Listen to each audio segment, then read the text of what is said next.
Oi, meu nome é David Oliveira, eu trabalho na área do audiovisual desde 2008 e eu escrevi e dirigi o curta-metragem Ecos, que eu lancei nesse canal no mês passado. E no vídeo de hoje eu quero falar um pouco sobre os processos criativos e sobre as ferramentas que eu e a equipe utilizamos para poder tirar esse projeto do papel.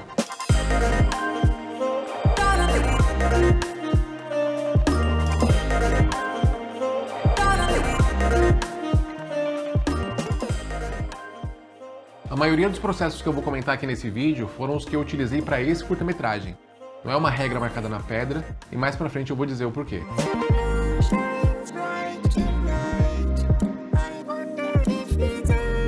Antes de começar a falar como eu escrevi o roteiro, eu quero começar primeiro a falar sobre a ideia. O gênero desse curta-metragem pra mim sempre foi sci-fi, e a ideia era contar uma história de um episódio da vida de uma pessoa em looping. Eu gosto de começar a criar os meus projetos de roteiro, escrevendo à mão, ou no caderno ou numa folha de papel, todos os tópicos com os elementos que eu quero colocar na história. E aí, com a lista de tópicos finalizada, eu junto tudo e agora sim coloco no computador para poder escrever a storyline. Na storyline você condensa a sua história em até 5 linhas, respeitando 3 situações. Alguma coisa acontece, alguma coisa precisa ser feita, alguma coisa é feita ou não. E a minha storyline ficou mais ou menos assim. Ao comprar um guarda-chuva numa loja e usá-lo pela primeira vez, uma garota é magicamente copiada. Um lapso temporal faz com que ela volte no tempo e encontre a sua cópia momentos antes de entrar na loja. A garota tenta fazer contato, mas desaparece antes de conseguir. Sua cópia compra um guarda-chuva sem saber que está presa num looping eterno. Eu quero deixar registrado aqui que eu pulei uma etapa, que é a etapa da escrita da sinopse. Eu fiz isso porque eu sabia que eu mesmo ia fazer o curta-metragem com alguns amigos, que ele seria um curta-metragem de, no máximo, 5 minutos de duração, totalmente de guerrilha e sem dinheiro.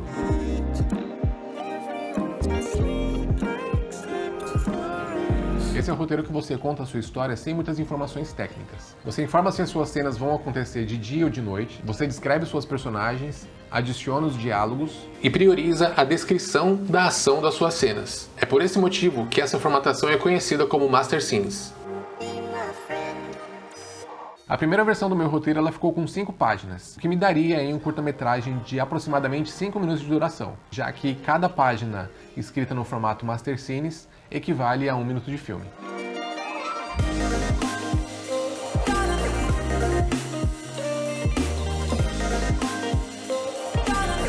Com a primeira versão do roteiro finalizada, a gente passou então a fazer a pré-produção. Eu e o diretor de fotografia, a gente criou uma pasta para fazer mood board, e aí a gente começou a colocar algumas cenas de filme e algumas fotos para a gente poder entender o look que a gente queria dar para o nosso filme. Enquanto isso, a produtora, ela já sabia que a gente ia precisar de 2 atores. A atriz que ia fazer o papel principal, que no roteiro se chamava Simone, e o ator que faria o funcionário da loja onde ela ia comprar o guarda-chuva para poder ser copiada. E lá atrás, quando eu mencionei sobre o roteiro literário não ter nenhuma informação técnica, já dava para entender mais ou menos que uma hora ou outra eu ia ter que colocar essas informações técnicas no papel, certo? Então é nesse momento que a gente começa a fazer a decupagem do roteiro. E é nesse documento que eu informo toda a parte técnica que eu não informei no roteiro literário. Enquadramento, movimento de câmera. É na decupagem que a gente descreve como cada plano de cada cena deve ser filmado.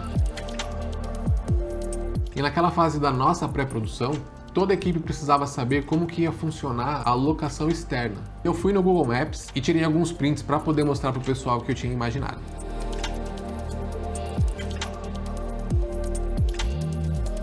Só que a gente ainda não tinha encontrado a locação interna, o que seria a loja onde ela ia comprar o guarda-chuva. E enquanto essa busca acontecia, eu parti para minha próxima etapa como diretor, que era fazer o storyboard do filme.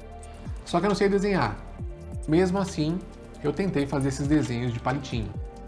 Não deu muito certo, eu não consegui enxergar o filme, e esse é o papel do storyboard. É a gente conseguir visualizar o filme da maneira mais barata, sem precisar abrir a câmera. Só que eu sei mexer um pouco com 3D, então eu tive uma ideia. Baixei o personagem 3D de graça na internet, fiz uma modelagem simples dos cenários e dos objetos de cena, posicionei a câmera 3D exatamente como estava escrito na decupagem, e criei todos os meus 48 planos. Eu levei tudo para o Photoshop e desenhei por cima. Eu perdi umas 2 semanas ou mais fazendo isso, mas estava pronto. Eu tinha meu storyboard.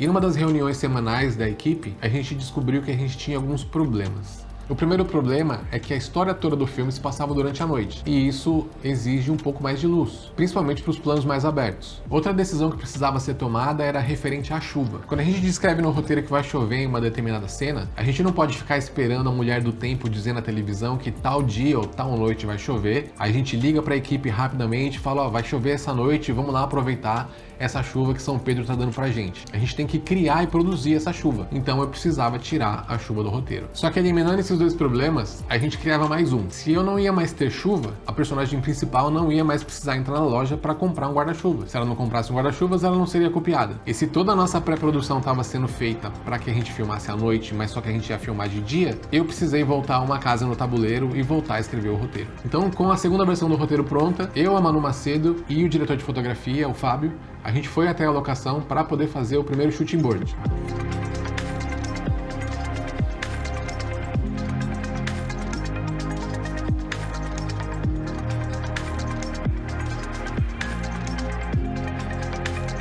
E aí, com todas essas etapas prontas, eu parti para um terceiro roteiro, que é a ordem do dia. É na ordem do dia que a gente informa, por exemplo, que horas a atriz deve chegar, que horas que ela vai para maquiagem, tomar o café da manhã e que horas que ela tem que estar pronta para a gente poder filmar o primeiro plano. É também na ordem do dia que a gente informa a ordem dos planos, porque no cinema a gente não filma de forma linear como está escrito na história.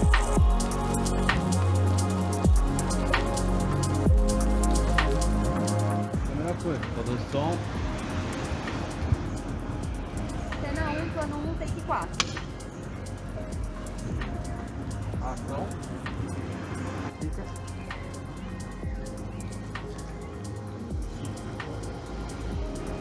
Ação! Não dá certo, né? Caramba. Sempre olhando pra cá, tá? Sempre olhando pra cá agora.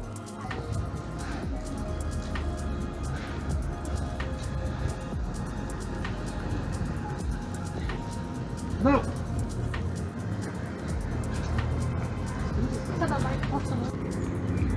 Aí vira o seu corpo pra direção dela. Pra duas, mais. Aí. É isso. É isso aí. É isso aí. Segura aqui. Eu espero que dê certo. Vai, vamos lá. Vai lá. E foi. Tá bom pra lá também.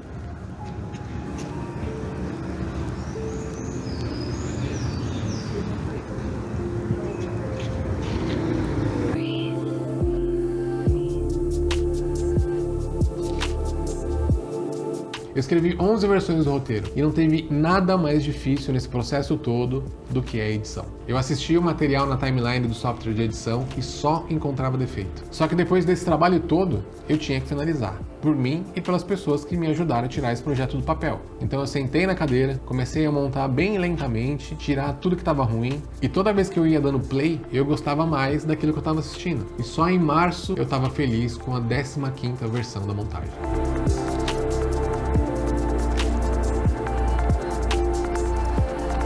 Todos esses processos que eu mencionei aqui, eles serviram para esse curta-metragem, para esse projeto. Eu fiz um curta-metragem em 2016, que eu trabalhei como diretor de fotografia, que a gente chegou na praia onde a gente ia filmar no sábado, a gente escreveu o roteiro junto e no domingo a gente filmou tudo. Cada projeto vai ser diferente e cada um deles vai determinar os processos que você vai ter que utilizar para poder tirar ele da gaveta. Para finalizar esse vídeo que ficou bem longo, eu quero mencionar sobre a importância de ter pessoas na sua vida que acreditam em você, até mesmo quando nem você acredita. O meu curta-metragem ele só tem 2 minutos de duração, mas eu não teria conseguido fazer nem um segundo se eu não tivesse essa equipe incrível e se eu não tivesse também a minha esposa que sempre tá lá me incentivando e falando que eu tenho que terminar e que eu tenho que fazer. Essa é a minha primeira experiência falando para uma câmera, esperando que um dia possa ter alguém aí do outro lado assistindo tudo isso que eu falei. Então, se você chegou até aqui, eu quero te dizer muito obrigado, eu te agradeço imensamente. E eu espero que você volte para os próximos também. Até!